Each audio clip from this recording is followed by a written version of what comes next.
Assalamualaikum warahmatullahi wabarakatuh. Selamat pagi. Di sini kami dari kelompok 4 akan mempresentasikan materi bahasa Indonesia yang sebelumnya telah kami diskusikan, yaitu materi etika penulisan karya ilmiah dan plagiasi. Sebelum kami mulai, izinkan saya memperkenalkan diri. Perkenalkan, nama saya Yovita Cinta Rahmawati. Di sini saya bersama kedua rekan saya, yaitu Ananta Kusuma dan juga Zuhani Larasati Suhari. Yang pertama, pengertian etika. Etika adalah konsep nilai yang mengarah pada perilaku yang baik dan pantas. Etika berarti nilai-nilai dan norma moral yang baik. Etika penulisan ilmiah adalah sebuah hasil karangan dalam bentuk tulisan yang menggunakan kata atau kalimat yang baik dan pantas. Dan juga salah satu teknis yang digunakan pada saat menulis suatu karya tulis dengan memperhatikan berbagai aspek. Etika juga adalah cabang filsafat yang mengatur tingkah laku dan norma. Kode etik karya ilmiah merupakan kumpulan norma-norma yang harus diperhatikan dalam penulisan suatu karya ilmiah. Selanjutnya, sikap penulisan karya ilmiah. Berikut beberapa etika yang harus diperhatikan dalam menulis suatu karya tulis. 1. Jujur. Kejujuran dalam penulisan suatu karya tulis sangatlah diperlukan, terutama saat mencantumkan sumber referensi, data hasil penelitian, dan pelaksanaan metode penelitian. Ketidakjujuran dalam penulisan karya tulis bisa mengakibatkan pelanggaran terhadap hak atas kekayaan intelektual suatu karya tulis. Bila seseorang tidak jujur dalam menyantumkan sumber asal, maka akan terjerat dalam pelanggaran plagiarisme. Dan bila seseorang tidak jujur dalam menyantumkan data dari sebuah penelitian, maka akan terjerat dalam pelanggaran fabrikasi dan falsifikasi data. 2. Objektivitas. Objektivitas juga penting dalam suatu penulisan karya ilmiah. Penulisan suatu karya tulis yang baik dipandang dari sudut objektivitasnya. Penulisan objektivitas yang berdasarkan data yang sebenarnya mencerminkan suatu karya tulis yang baik.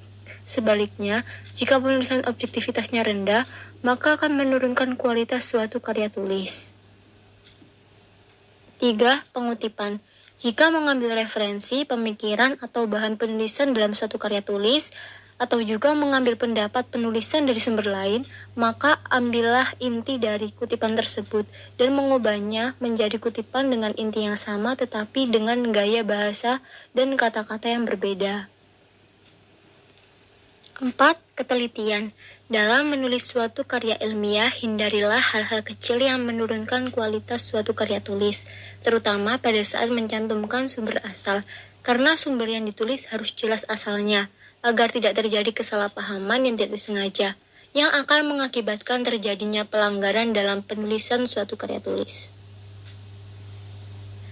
Pelanggaran karya ilmiah. Dalam penulisan karya ilmiah terdapat pelanggaran yang disengaja yang bisa ditemukan dalam penulisan sebuah karya ilmiah. 1. Fabrikasi dan klasifikasi data. Fabrikasi data biasa disebut dengan mempabrik data atau membuat data yang sebenarnya tidak ada, atau lebih umumnya membuat data fiktif, dan pengertian dari klasifikasi data adalah mengubah data sesuai dengan keinginan, terutama agar sesuai dengan simpulan yang ingin diambil dari sebuah penelitian. 2. Pemanfaatan data dari sumber yang tidak jelas. Pemanfaatan data dari sumber yang tidak jelas adalah hal yang tidak boleh dilakukan dalam karya ilmiah karena kita tidak tahu data tersebut valid atau tidak. 3.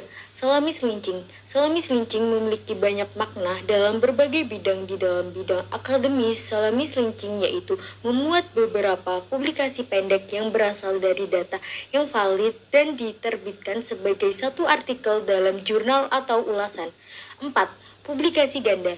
Publikasi ganda adalah mempublikasikan suatu karya atau tulisan yang sama di berbagai tempat. Orang yang melakukan publikasi ganda memungkinkan untuk mendapat dua nilai kredit poin yang berbeda dari satu tulisan atau satu isu. 5. Plagiarisme.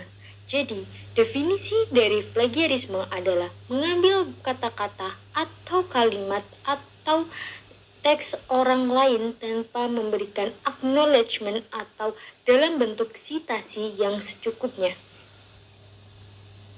Pengertian plagiarisme. Plagiarisme merupakan tindakan pencurian atau perampasan dan meniru sebuah ide, pikiran atau data menyatakan bahwa itu miliknya padahal itu bukan miliknya. Plagiarisme ini umumnya terjadi di kalangan pendidikan seperti sekolah dan universitas. Pelaku plagiarisme akan diberikan hukuman seperti discoursing atau bahkan dikeluarkan dari universitas dan sekolah. Maka dari ini ada beberapa pengertian plagiarisme yaitu satu, menurut Oxford English Dictionary mendefinisikan plagiarisme sebagai praktik mengambil karya atau ide orang lain dan membagikannya sebagai karya sendiri. 2.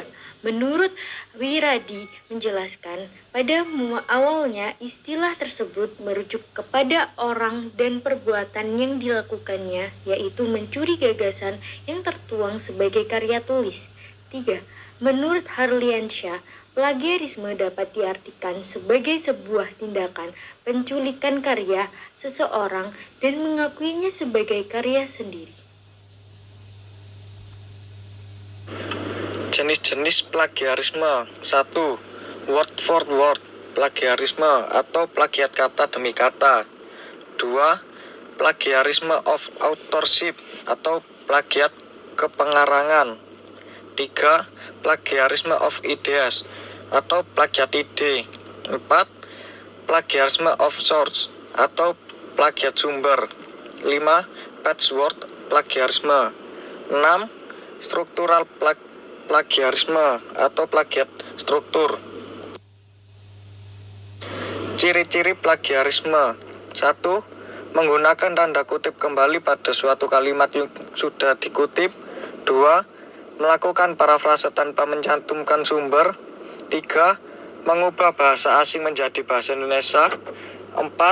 Melakukan parafrase tetapi masih dengan sumber aslinya. Pencegahan plagiarisme.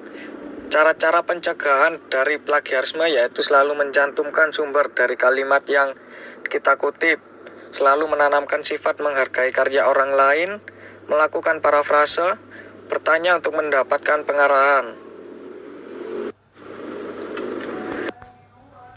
Sekian yang bisa kami sampaikan. Jika ada kekurangan, kami mohon maaf. Pamit undur diri, karena kalau maju dianya nggak peka. Terima kasih. Wassalamualaikum warahmatullahi wabarakatuh.